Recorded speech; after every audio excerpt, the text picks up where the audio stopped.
नमस्कार साथियों, ये हमारा पॉलिटी की लेक्चर सीरीज़ का 9वां भाग है और इस लेक्चर में हम दो बहुत इम्पोर्टेंट विषय माउंटबेटन योजना, जिसके आधार पर भारत का विभाजन हुआ था, और माउंटबेटन योजना को इम्प्लीमेंट करने के लिए भारतीय स्वतंत्रता अधिनियम 1947 का अध्ययन करने जा रहे हैं।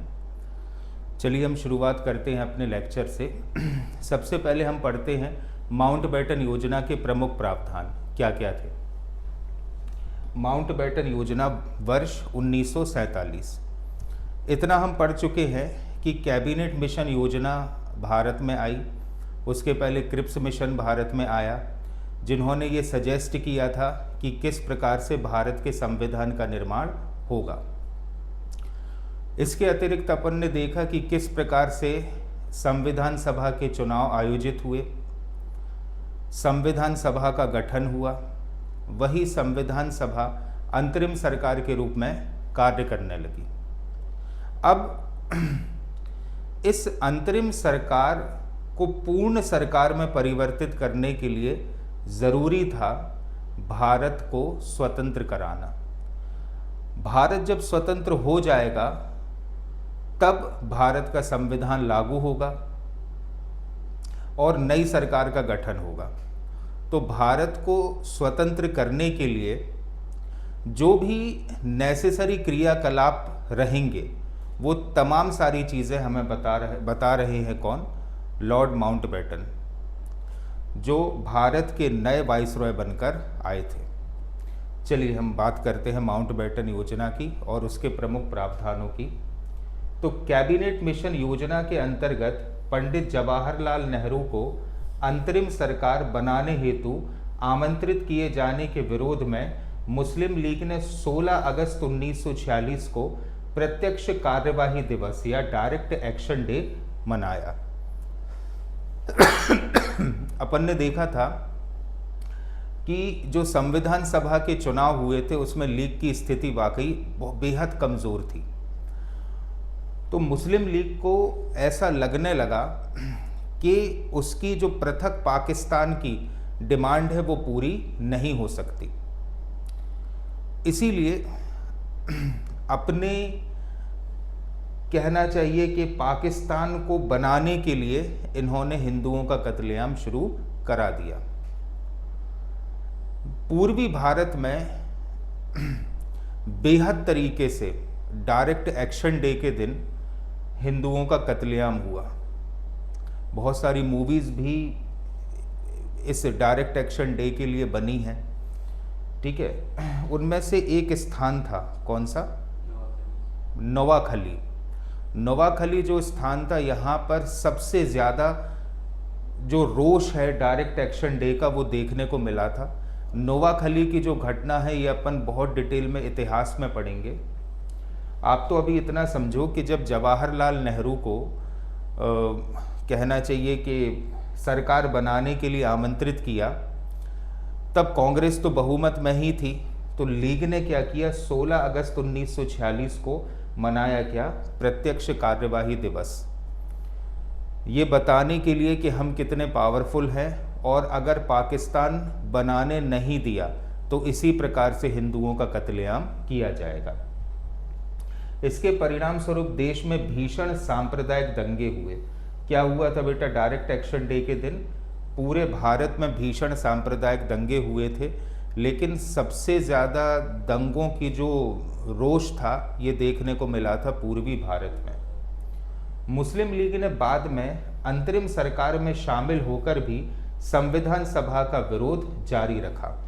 अपन ने पढ़ा था पिछले लेक्चर में कि जो अंतरिम सरकार बनी थी, पहले उसमें 13 मंत्री थे, फिर 3 मंत्रियों का इस्तीफा लिया गया और लीग के 5 और सदस्य इसमें शामिल किए गए। तो इस प्रकार 15 सदस्य जो हैं यहाँ पर हो गए थे, लीग के 5 सदस्य शामिल थे। तो लीग शामिल तो हो गई संविधान सभा में, लेकिन संविधान सभा में या अंतरिम सरकार में शामिल होकर उसने पृथक पाकिस्तान के लिए अपना रोष जारी रखा। संविधान सभा की प्रथम बैठक में लीग का एक भी सदस्य उपस्थित नहीं था। इससे स्पष्ट हो गया कि भारतीय एकता बनाए रखना अब कठिन हो गया है। अर्थात लीग का जो प्रोपोगेंडा था पृथक पाकिस्तान का, वो कांग्रेस को स्वीकार करना ही होगा। ठीक है। अब परिस्थितियां तो बड़ी ही कहना चाहिए कि नाजुक थी। डायरेक्ट एक्शन डे मन गया था और हिंदुओं का सार्वजनिक कत्लेआम हुआ। इसी बीच ब्रिटेन के जो प्रधानमंत्री थे एटली, इन्होंने घोषणा कर दी। ब्रिटिश प्रधानमंत्री क्लीमेंट एटली ने 20 फरवरी 1947 को हाउस ऑफ कॉमन्स, मतलब जैसे हमारे यहाँ की लोकसभा होती है ऐसे ब्रिटेन का होता है क्या, house of Commons. House of Commons में घोषणा की कि ब्रिटिश सरकार 30 जून 1948, याद रखिएगा डेट, कौन सी डेट है, 30 जून 1948 तक भारत को सत्ता हस्तांतरित कर देगी। ठीक है, तो एक डेट मिल गई है। कौन सी डेट है बेटा, वो 30 जून 1948। मतलब 30 जून 1948 के पहले पहले भारतीयों को स्वतंत्रता मिल जाएगी और भारत की सत्ता भारतीयों के हाथों में ही होगी। ऐसी घोषणा कर चुके थे कौन, क्लीमेंट एटली, जो ब्रिटेन के उस समय के प्रधानमंत्री थे। और इसी चीज़ को वास्तविक स्वरूप देने के लिए लॉर्ड माउंटबेटन को भारत का वाइसरॉय बनाकर बुलाया गया। ठीक है, तो सत्ता हस्तांतरण की व्यवस्था के लिए लॉर्ड विवेल जो वाइसरॉय थे उनके स्थान पर आ गए। लॉर्ड माउंटबेटन को भारत का वाइसरॉय नियुक्त किया गया। ठीक है, तो सत्ता हस्तांतरण के लिए ही विवेल के स्थान पर किसे लाया गया बेटा, माउंटबेटन को। और माउंटबेटन 24 मार्च 1947 को भारत आ गए। ये भी डेट आपको याद रखना है, कौन सी डेट को भारत आए, 24 मार्च 1947 को वे भारत आ गए। भारतीय नेताओं से विचार विमर्श के बाद उन्होंने विभाजन संबंधी अपनी एक योजना तैयार की। पहले उन्होंने विचार विमर्श किया भारतीय नेताओं के साथ और फिर भारत को कैसे आज़ाद कराना है इसकी एक योजना उन्होंने तैयार की। कब आए थे वे भारत, 24 मार्च 1947 को। और 3 जून 1947 को उन्होंने अपनी योजना की घोषणा कर दी। इसलिए माउंटबेटन योजना को ही कहा जाता है क्या, 3 जून योजना, क्योंकि वो जारी कब हुई थी बेटा, 3 जून 1947 को ये योजना जारी की गई थी। क्लियर, चलिए। इसलिए माउंटबेटन योजना के जो अन्य नाम है वो इस प्रकार हैं। पहला है कौन सा, 3 जून योजना। दूसरा मैन बाटन योजना, क्योंकि माउंटबेटन जो नाम है ये भारतीयों के द्वारा कहना चाहिए सही से लिया नहीं जा रहा था, तो उसको बोला जाने लगा मैन बाटन योजना। और तीसरा है बाल्कन प्लान। ठीक है, तो ये 3 नाम है, एक ही योजना के नाम है। कौन सी योजना है बेटा, माउंटबेटन योजना। अब माउंटबेटन योजना के प्रति कांग्रेस की क्या प्रतिक्रिया थी, तो प्रारंभ में महात्मा गांधी और मौलाना अबुल कलाम आज़ाद ने विभाजन का विरोध किया था। ठीक है, महात्मा गांधी भी विभाजन के पक्ष में नहीं थे और ना ही मौलाना अबुल कलाम आज़ाद विभाजन के पक्ष में थे। इन्होंने व्यापक रूप से इस विभाजन का विरोध किया था, लेकिन परिस्थितियों को देखते हुए गांधी जी ने प्रस्ताव स्वीकार करने की सलाह दी। क्यों दी थी, क्योंकि मुस्लिम लीग किसी भी प्रकार से अब समझौता नहीं चाहती थी। डायरेक्ट एक्शन डे या प्रत्यक्ष कार्यवाही दिवस से मुस्लिम लीग की नीयत बेहद स्पष्ट हो चुकी थी। ठीक है, इसलिए महात्मा गांधी और मौलाना अबुल कलाम आज़ाद भी थोड़े समय बाद तैयार हो गए थे कि हाँ, वे भी विभाजन के लिए तैयार है। अब माउंटबेटन योजना को लेकर कांग्रेस समिति की एक बैठक हुई। ठीक है, 3 जून 1947 को योजना आ गई थी और 14 जून 1947 को कांग्रेस समिति की एक बैठक हुई। ठीक है, इस बैठक की अध्यक्षता की थी आचार्य JB कृपलानी की अध्यक्षता में। नई दिल्ली में कांग्रेस समिति की बैठक हुई। किसकी अध्यक्षता में हुई, आचार्य JB कृपलानी की। कहाँ पर हुई, नई दिल्ली में। अब विभाजन का प्रस्ताव इस बैठक में कि भारत का विभाजन कैसे होगा, ये प्रस्ताव इस बैठक में पेश किया गोविंद वल्लभ पंत ने। ठीक है, ये याद रखना, कांग्रेस समिति की जो बैठक हुई थी उसमें विभाजन का प्रस्ताव पेश किया था किसने, गोविंद वल्लभ पंत ने। और इस प्रस्ताव का समर्थन मौलाना अबुल कलाम आज़ाद ने भी किया, जो पहले विभाजन के पक्ष में नहीं थे, एवं सरदार पटेल ने और जवाहरलाल नेहरू ने भी इस विभाजन के प्रस्ताव को स्वीकार कर लिया। ठीक है। अब इसी बैठक में कुछ और ऐसे नेतागण भी थे जिन्होंने विभाजन के प्रस्ताव का विरोध किया था। कौन कौन थे भी? खान अब्दुल गफ्फार खान, जिन्हें सीमांत गांधी भी कहा जाता है। ठीक है, वे इस विभाजन के पक्ष में नहीं थे। साथ ही साथ चौथराम मिडवानी, डॉक्टर सैफुद्दीन किचलू, पुरुषोत्तम दास टंडन, मौलाना हाफिजुर रहमान। ठीक है, डॉक्टर सैफुद्दीन किचलू ने इसे राष्ट्रवाद का सांप्रदायिकता के पक्ष में समर्पण कहा था। ठीक है, क्योंकि बहुत सारे ऐसे लोग थे जो ये नहीं चाह रहे थे कि भारत का विभाजन हो, लेकिन मुस्लिम लीग की जो कार्य प्रणाली है या मुस्लिम लीग का जो तरीका था, उससे आम जनता ही मारी जा रही थी। इसीलिए जो प्रमुख नेता थे जिनकी डीप थिंकिंग थी उस समय, ठीक है, जो जज्बातों में आकर निर्णय नहीं लेते थे, प्रैक्टिकल थे, उन्होंने तो समर्थन दे दिया था विभाजन के लिए, लेकिन जो जज्बाती नेता थे, जो हृदय से सोचते थे, दिमाग से नहीं, वे लोग विभाजन के पक्ष में नहीं थे। लेकिन विभाजन तो अटल ही था। ठीक है, तो माउंटबेटन योजना के जो प्रमुख प्रावधान हैं कि भारत का विभाजन किस प्रकार से किया जाएगा, वो इस प्रकार हैं। भारत का विभाजन, ब्रिटिश भारत को दो प्रभु सत्ता संपन्न राष्ट्रों में, एक भारत और एक पाकिस्तान में विभाजित किया जाएगा। माउंटबेटन योजना का पहला पॉइंट ही विभाजन से चालू होता है कि भारत का विभाजन अब दो प्रभु सत्ता संपन्न राष्ट्र, प्रभु सत्ता संपन्न का अर्थ होता है कि वे अपनी गवर्नमेंट स्वयं संचालित करेंगे। ठीक है, उनके सदस्यों के द्वारा ही उनकी गवर्नमेंट चुनी जाएगी और वही गवर्नमेंट उनका गवर्नेंस करेगी। इसीलिए प्रभु सत्ता संपन्न राष्ट्र, एक भारत और एक पाकिस्तान में विभाजित किया जाएगा। फिर जो मुस्लिम बाहुल्य क्षेत्र थे, जैसे अगर आप देखो इंडिया के मैप पर, तो ये वाला जो एरिया हो गया, ये पंजाब वाला क्षेत्र हो गया। ठीक है, और ये वाला एरिया हो गया बंगाल का क्षेत्र। तो पंजाब वाले क्षेत्र में यहाँ पे भी मुस्लिम बहुमत में थे, और इस क्षेत्र में भी जो आज का बांग्लादेश है वहाँ पे भी मुस्लिम बहुमत में थे। इसलिए ज़रूरी था पंजाब का विभाजन करना और बंगाल का विभाजन करना। तो पंजाब तथा बंगाल के विभाजन के लिए जनमत संग्रह कराया जाएगा। जनमत संग्रह का मतलब ये होता है कि वहाँ की जनता से ही पूछा जाएगा कि आप कहाँ रहना चाहते हो, भारत के साथ रहना चाहते हो या पाकिस्तान के साथ रहना चाहते हो। ठीक है, इसलिए पंजाब और बंगाल का विभाजन किसके आधार पर कराया जाएगा? जनमत संग्रह के आधार पर कराया जाएगा। ठीक है, फिर माउंटबेटन योजना ने ही क्लियर किया देशी रियासतों की स्थिति के बारे में। किस प्रकार से? देशी रियासतों को यह अधिकार दिया गया क्योंकि भारत में एक नहीं बहुत सारी देशी रियासतें थी और ब्रिटिश प्रांत अलग था। ब्रिटिश प्रांत पर गवर्नेंस होती थी अंग्रेज़ों के द्वारा और देशी रियासतें अपनी स्वतंत्र थी जहाँ पर उनके राजा का शासन हुआ करता था। तो देशी रियासतों को यह अधिकार दिया गया कि वे भारत में शामिल हों या पाकिस्तान में शामिल हों।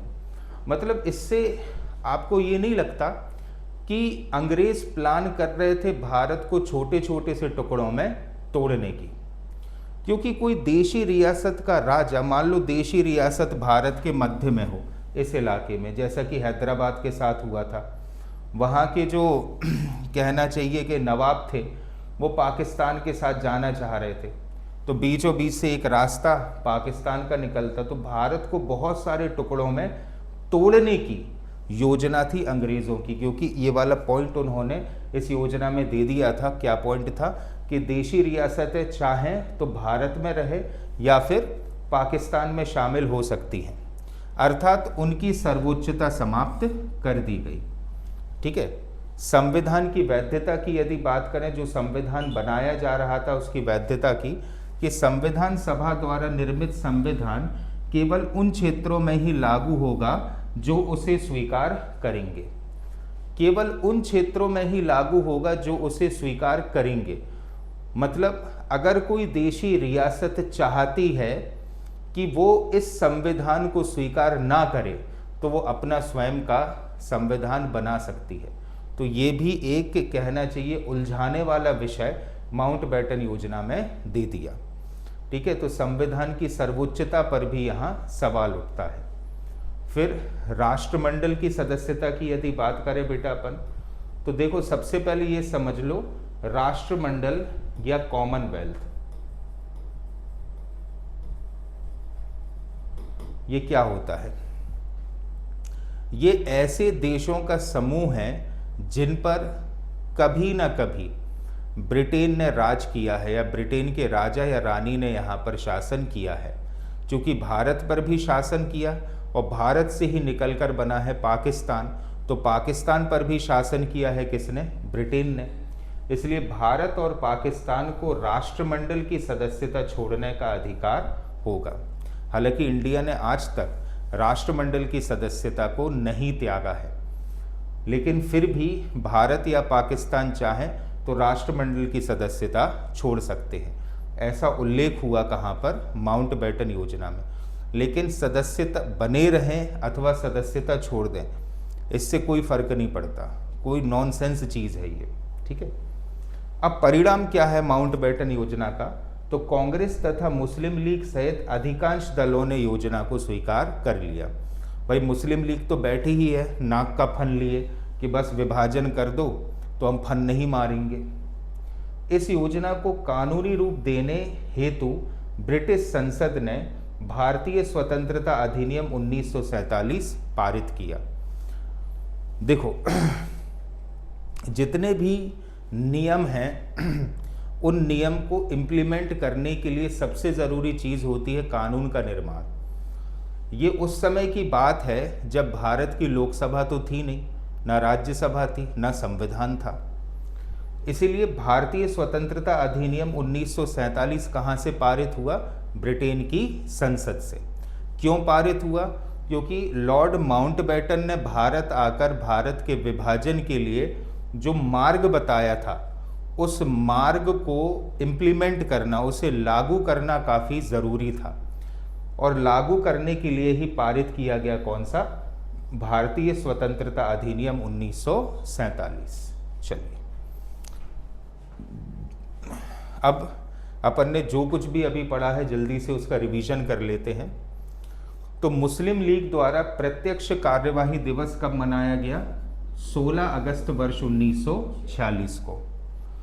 ठीक है, ब्रिटेन के प्रधानमंत्री क्लीमेंट एटली ने घोषणा कर दी थी कि भारत को जून 1948 के पहले स्वतंत्र किया जाएगा।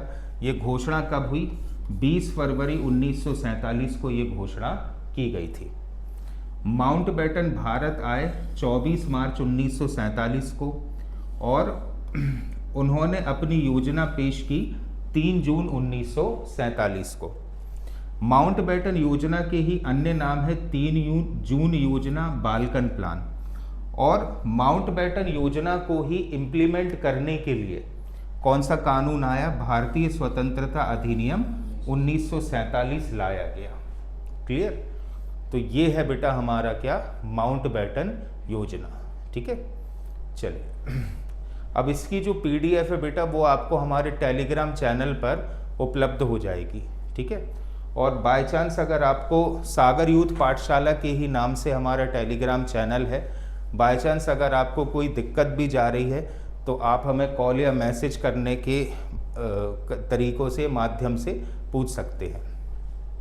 ठीक है, चलिए अब माउंटबेटन योजना को ही लागू करने के लिए लाया गया क्या? भारतीय स्वतंत्रता अधिनियम 1947। तो माउंटबेटन योजना के आधार पर भारतीय स्वतंत्रता विधेयक को 4 जुलाई 1947 को ब्रिटेन के प्रधानमंत्री कौन थे? क्लीमेंट एटली के द्वारा हाउस ऑफ कॉमन्स में प्रस्तुत किया गया। ठीक है, तो ये डेट आपको याद रखना है। कौन सी डेट है? 4 जुलाई 1947 को हाउस ऑफ कॉमन्स में इसे पेश किया गया। हाउस ऑफ कॉमन्स ने इसे 15 जुलाई 1947 को पारित कर दिया। पेश कब हुआ वहाँ पर? 4 जुलाई 1947 को, और पारित कब हो गया? 15 जुलाई 1947 को। फिर ब्रिटेन की जो राज्यसभा है, जो वहाँ का उच्च सदन है, अगले ही दिन हाउस ऑफ लॉर्ड्स में भी ये पारित हो गया। मतलब 16 जुलाई 1947 को हाउस ऑफ लॉर्ड्स से ये पारित हो गया। 18 जुलाई 1947 को इसे राजकीय स्वीकृति, मतलब ब्रिटेन के महाराजा ने इसे स्वीकृत कर दिया। तो फाइनली ये अधिनियम या कानून बन गया कब? 18 जुलाई 1947 को। ठीक है। अब भारतीय स्वतंत्रता अधिनियम 1947 के प्रमुख प्रावधान क्या थे? बिल्कुल आपको प्रावधान लगभग सेम मिलेंगे माउंटबेटन योजना के और भारतीय स्वतंत्रता अधिनियम 1947 के, क्योंकि माउंटबेटन योजना को ही तो इस कानून के माध्यम से लागू किया जा रहा है। तो 2 डोमिनियन राज्यों की स्थापना हुई। 15 अगस्त 1947 को 2 स्वतंत्र डोमिनियन राज्य, एक भारत और एक पाकिस्तान की स्थापना की जाएगी। ठीक है, यही पहला पॉइंट था किसका? माउंटबेटन योजना का। अब गवर्नर जनरल की नियुक्ति, तो जब 2 अलग अलग राष्ट्र बनेंगे तो अकेले माउंटबेटन तो पाकिस्तान का गवर्नेंस करेंगे नहीं, वहाँ के गवर्नर जनरल अलग होंगे। ठीक है, तो दोनों देशों के लिए पृथक गवर्नर जनरल नियुक्त किए गए। भारत में गवर्नर जनरल वही थे कौन? Lord Mountbatten. लेकिन भारत का प्रधानमंत्री नियुक्त किया गया किसे? पंडित जवाहरलाल नेहरू को। ठीक है। पाकिस्तान में गवर्नर जनरल के तौर पर नियुक्त हुए मोहम्मद अली जिन्ना, परंतु वहाँ के प्रधानमंत्री बने कौन? लियाकत अली खान। गवर्नर जनरल के रूप में मोहम्मद अली जिन्ना और प्रधानमंत्री बने कौन? लियाकत अली खान। फिर पृथक संविधान सभाएं। अभी तक तो संविधान सभा सिर्फ भारत की थी, अब चूंकि पाकिस्तान बना है तो पाकिस्तान के लिए अलग संविधान सभा होगी। तो दोनों देशों के लिए अलग अलग संविधान सभाओं का गठन किया जाएगा। वर्तमान संविधान सभा नए संविधान बनने तक विधानमंडल के रूप में कार्य करेगी। ठीक है, मतलब संविधान सभा की सभा ही कार्य करेगी किस रूप में? विधानमंडल के रूप में। अर्थात संविधान सभा ही विधि बनाएगी, अर्थात कानून का निर्माण करेगी। यह कार्य भारत शासन अधिनियम 1935 के अंतर्गत होगा। मतलब जब तक भारत का संविधान बनकर लागू नहीं हो जाता तब तक 1935 का अधिनियम ही भारत में सत्ता संचालन के लिए उपयोग में आएगा। फिर अपन बात करें देशी रियासतों की स्वतंत्रता की, तो माउंटबेटन योजना में तो साफ कह दिया था कि देशी रियासतें चाहें तो भारत या पाकिस्तान कहीं भी शामिल हो सकती है, और अगर भी चाहें तो भारत के संविधान को अपना भी सकती हैं और नहीं भी। ठीक है, तो देशी रियासतों को यह स्वतंत्रता दी गई कि वे भारत में शामिल हो या फिर पाकिस्तान में शामिल हो। तो यहाँ पे भी एक बड़ी दिक्कत वाली बात जो है उन्होंने कर दी। ब्रिटेन की सर्वोच्चता का अंत यहाँ पर किया गया। ठीक है, तो देशी रियासतों पर ब्रिटिश क्राउन की सर्वोच्चता अब समाप्त कर दी गई। तो जाहिर सी बात है कि भारत को स्वतंत्र किया जा रहा है, तो स्वतंत्र कैसे किया जाएगा जब तक कि सर्वोच्चता समाप्त ना की जाए। भारत मंत्री का पद भी समाप्त कर दिया गया। ठीक है, फिर एक सीमा आयोग का गठन हुआ, क्योंकि पंजाब के क्षेत्र से विभाजन होना था और बंगाल के क्षेत्र से भी विभाजन होना था, इसलिए एक सीमा आयोग का गठन यहाँ पर किया गया। तो भारत और पाकिस्तान की सीमाओं के निर्धारण हेतु 2 सीमा आयोग यहाँ पर बनाए गए, एक पंजाब सीमा आयोग और एक बंगाल सीमा आयोग, जिसके अध्यक्ष थे सर रैडक्लिफ। ठीक है, इसलिए रैडक्लिफ रेखा के नाम से भारत पाकिस्तान के बीच में रेखा निर्धारित है। ठीक है, और इसमें 2 सदस्य कांग्रेस के और 2 सदस्य मुस्लिम लीग के भी शामिल किए गए। किसमें? सीमा आयोग में। ठीक है, फिर सीमा निर्धारण का आधार, तो पंजाब और बंगाल को मुस्लिम और गैर मुस्लिम जनसंख्या के आधार पर विभाजित किया गया। तो जहाँ पर मुस्लिम बाहुल्य क्षेत्र था वो चला गया पाकिस्तान में, इसलिए पूर्वी पाकिस्तान और पश्चिमी पाकिस्तान बने, और गैर मुस्लिम बाहुल्य क्षेत्र आ गया हिंदुस्तान में। पाकिस्तान में शामिल क्षेत्र, तो निम्न क्षेत्र पाकिस्तान में शामिल हुए: पूर्वी बंगाल, जिसको आज हम बांग्लादेश कहते हैं, पश्चिम बंगाल, पश्चिमी पंजाब जो आज का पाकिस्तान है, और सिंध क्षेत्र। अभी आप देख रहे हैं कुछ समय के अंदर अंदर सिंध को आज़ाद करा दिया जाएगा। उत्तर पश्चिम सीमा प्रांत, ये आप इसको ऐसा समझ सकते हो, अफगानिस्तान और पाकिस्तान के बीच का जो इलाका है, ठीक है, वो हो गया क्या, उत्तर पश्चिम सीमा प्रांत। और असम का सिलहट क्षेत्र, ठीक है, ये क्षेत्र दे दिए गए पाकिस्तान को। बाकी का जो शेष इलाका है वो भारत में शामिल हो गया। तो इतने इलाकों को शामिल करके बना था क्या, पृथक पाकिस्तान। राष्ट्रमंडल से अलग होने का अधिकार, ये भी अपन ने माउंटबेटन योजना में पढ़ा है। तो क्या है, दोनों राष्ट्रों को कॉमनवेल्थ से अलग होने का अधिकार दिया गया, ठीक है। और भारत का डोमिनियन स्टेटस, डोमिनियन स्टेटस का अर्थ ये होता है कि भले ही देश जो है उस देश की जनता द्वारा चुनी गई सरकार चला रही हो, लेकिन पूरे जितने भी कार्य हैं वो तमाम सारे कार्य ब्रिटेन के राजा और रानी के नाम से ही संचालित होंगे, ठीक है। ये होता है डोमिनियन स्टेटस, ठीक है। तो जब तक भारत और पाकिस्तान का संविधान बनकर लागू नहीं हो जाता, तब तक भारत और पाकिस्तान का जो दर्जा है अंतर्राष्ट्रीय स्तर पर वो एक डोमिनियन स्टेटस ही रहेगा, डोमिनेटेड बाय ब्रिटेन गवर्नमेंट, ठीक है। तो 15 अगस्त 1947 जब भारत आज़ाद हुआ था और 26 जनवरी 1950 जब संविधान बनकर लागू हुआ, ठीक है, उसके बीच में भारत का जो राजनीतिक दर्जा था वो एक औपनिवेशिक राज्य अर्थात डोमिनियन स्टेट का ही रहा था। भले ही भारत स्वतंत्र हो गया हो, लेकिन जब तक संविधान बनकर लागू नहीं हुआ तब तक भारत का जो अंतर्राष्ट्रीय दर्जा है वो एक औपनिवेशिक राज्य का ही रहा था, ठीक है। तो ये था बेटा क्या, भारतीय स्वतंत्रता अधिनियम 1947, ठीक है। चलिए अब अपन इसको जल्दी से रिवाइज भी कर लेते हैं। तो भारतीय स्वतंत्रता अधिनियम का जो विधेयक है ये कब पेश हुआ, 4 जुलाई 1947 को। किसने पेश किया, ब्रिटेन के प्रधानमंत्री क्लीमेंट एटली ने। कहाँ पर पेश किया, हाउस ऑफ कॉमन्स में, ठीक है। और हाउस ऑफ कॉमन्स से ये पारित हुआ कब, 15 जुलाई 1947 को, ठीक है। उसी के अगले दिन पारित हो गया हाउस ऑफ लॉर्ड्स से। फिर ब्रिटेन के महाराजा की इसे स्वीकृति मिली कब, 18 जुलाई 1947 को, ठीक है। इसी के आधार पर भारत स्वतंत्र हुआ 15 अगस्त 1947 को। सीमा आयोग का निर्धारण करने के लिए जो आयोग बना था सीमा का निर्धारण करने के लिए, उसके अध्यक्ष थे कौन, सर रैडक्लिफ। और आज़ादी के बाद तक भारत का जो अंतर्राष्ट्रीय दर्जा है वो एक औपनिवेशिक राज्य या डोमिनियन स्टेटस का रहा। कब से कब तक, 15 अगस्त 1947 से 26 जनवरी 1950 तक, ठीक है।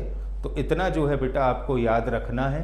तो इस लेक्चर के माध्यम से दो बहुत ही इम्पोर्टेंट चीज़ें, एक माउंटबेटन योजना और दूसरा भारतीय स्वतंत्रता अधिनियम 1947 का अध्ययन हमारा पूर्ण हुआ, ठीक है। ये लेक्चर का वीडियो, साथ ही साथ इस लेक्चर की जो PDF है वो आपको हमारे टेलीग्राम चैनल पर उपलब्ध हो जाएगी। धन्यवाद।